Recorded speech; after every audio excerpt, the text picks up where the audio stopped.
Не постои никаков анимозитет од Русковска кон мене, постои омраза и завист, ама гајле ми е, нека пукне. Оваа порака испрати Катица Јанева кон Вилма Русковска, изведувајќи ги своите завршни зборови, поранешната шефица на СЈО и порача нејзината колешка дека треба да се срами што отворила вакво дело без никакви докази. Јанева не остана покуса ниту кон судот, вели дека не е виновна и дека е чиста пред себе, а ги повика судиите и обвинителите да ја бидат благодарни, бидејќи поради неа добиле покачување на платите од 35%. Тука не е присутен анимозитет, тука е присутна чиста завист и омраза. Ама гајле ми е, нека пукне. Не само што не успеа да го докаже ова дело, туку јавниот обвинител требаше да биде свесен дека влегува во нешто за што нема никакви докази.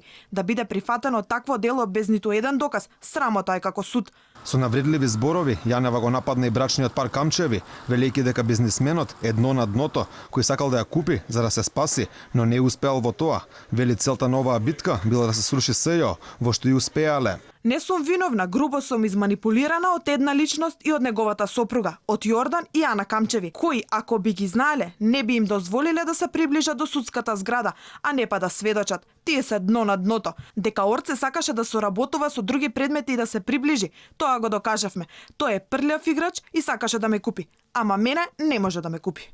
Адвокатите на Јанева, Ирена Фрчковска и Дилјо Кадиев, кажаа дека очекуваат ослободителна пресуда, бидејќи судот немал никакви докази за ова дело.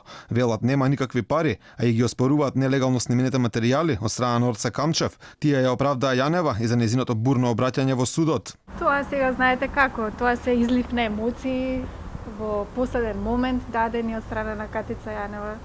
За нас како одбрана тоа беше сосема во еден момент и разбирливо. Знаете, она сепак 9-10 месеци седи во притвор по наше мислење без никаков доказ. И таков излив на емоции и емотивно обраќање и до судот и до обвинителството е сосема разбирливо. Со изведување на завршните зборови, судскиот процес за рекет дојде до самиот крај. Судиката Васка Масевска Николовска пресудата ја закажа за 18 јуни.